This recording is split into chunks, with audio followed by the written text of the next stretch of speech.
Hola, como ya sabéis los que seguís esta serie de microdocumentales, déjame que te cuente, lo que pretendemos tanto Pío como yo, bueno, Pío es esa persona que nunca veis pero siempre está ahí. Vaya, eso me suena. Bueno, quiero decir que nunca veis pero siempre está detrás de la cámara, nuestro productor.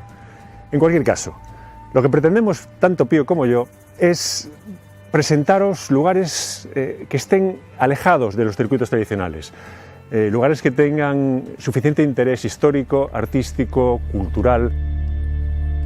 Y el lugar en el que hoy nos encontramos reúne sin duda todas estas características. Estamos en Santa María de Castrelo do Miño, en el corazón del Ribeiro. Detrás de aquel monte que veis está Ribadavia, y aquí, a mis espaldas, el embalse de Castrelo do Miño, que fue construido allá por los años 70. Estamos sobre un cerro a 104 metros de altura. Desde aquí se divisa una amplia panorámica del Valle del Miño, ahora convertido en embalse. La iglesia actual es barroca del siglo XVIII. La única parte medieval que se conserva es la torre y el ábside.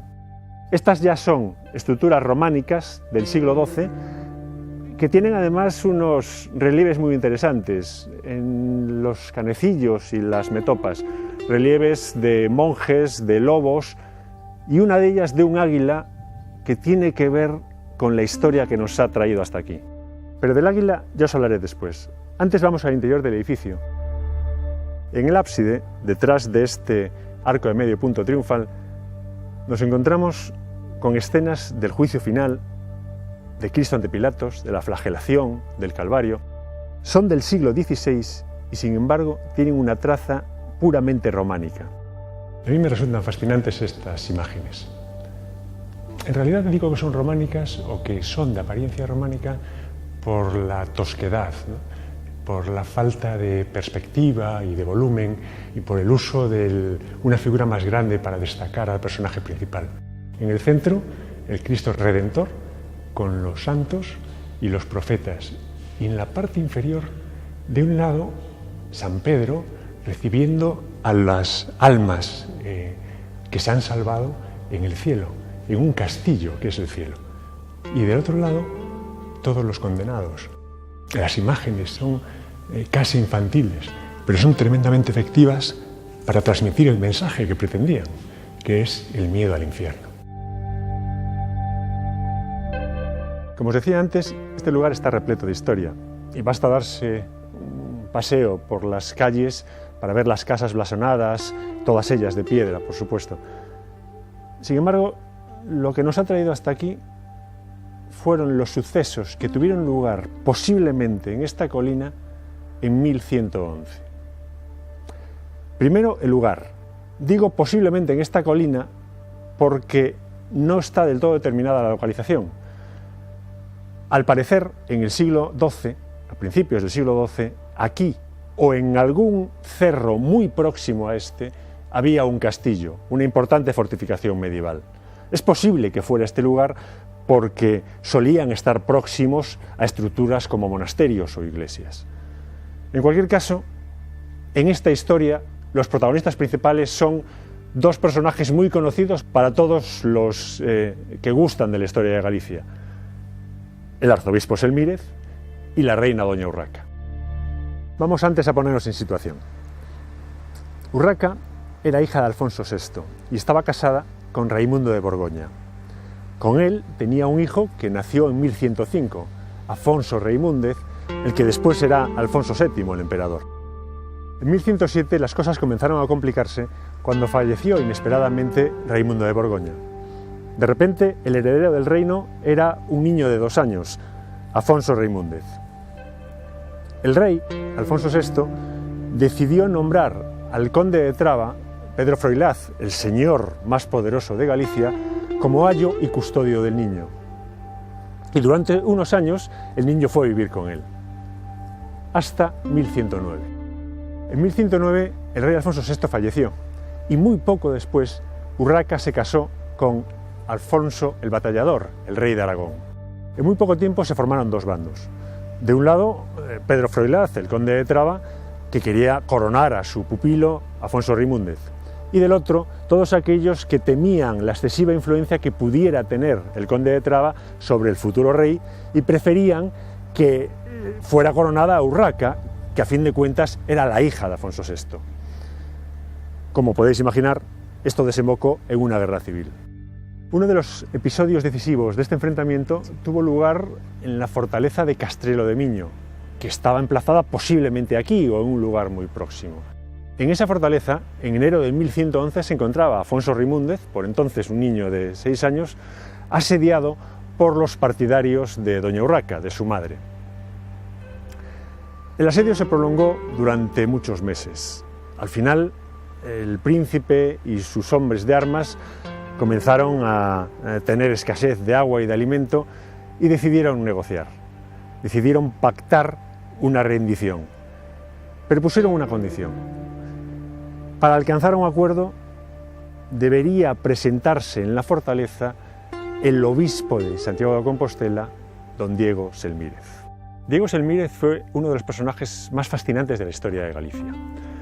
Hombre de la baja nobleza, era intrigante, manipulador, lo que ahora llamaríamos un brillante diplomático.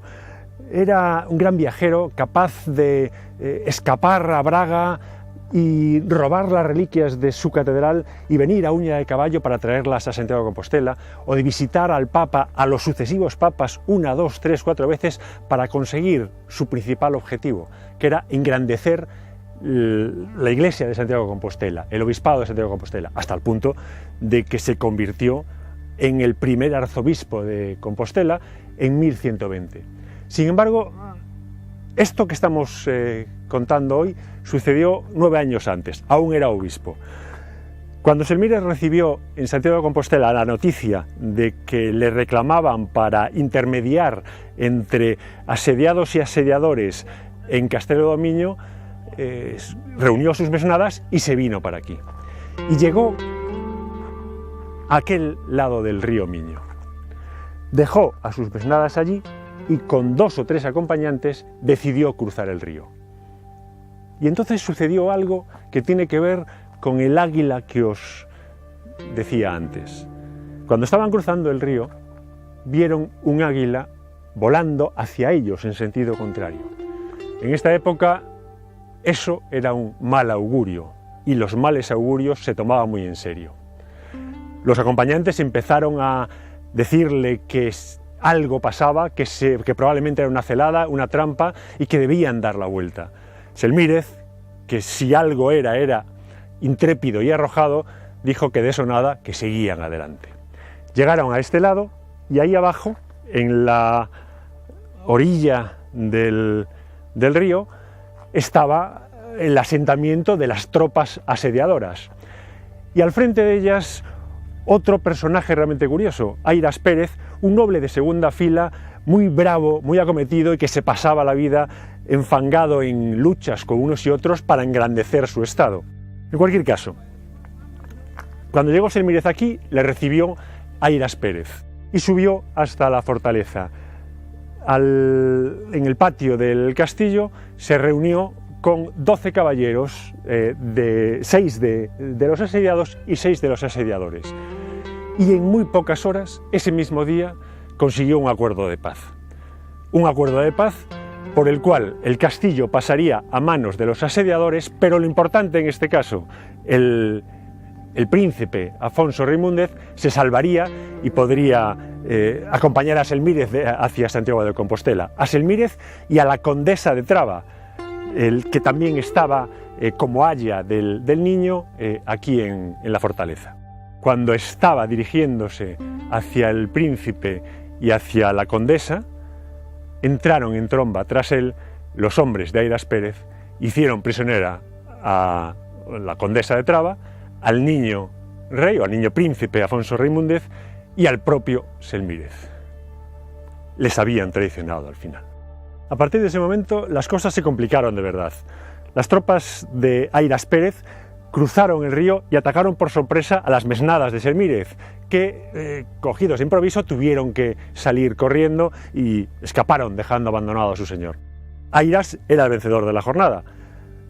Hizo prisionero a la condesa, al príncipe y a Selmírez y se los llevó al monasterio de Ribas de Sil. Allí pasaron la noche y al día siguiente se fueron al castillo de Airas Pérez de Pena Corneira, que está situado hacia el norte de aquí. Os dejamos ya el próximo día la continuación de esta historia en Pena Corneira.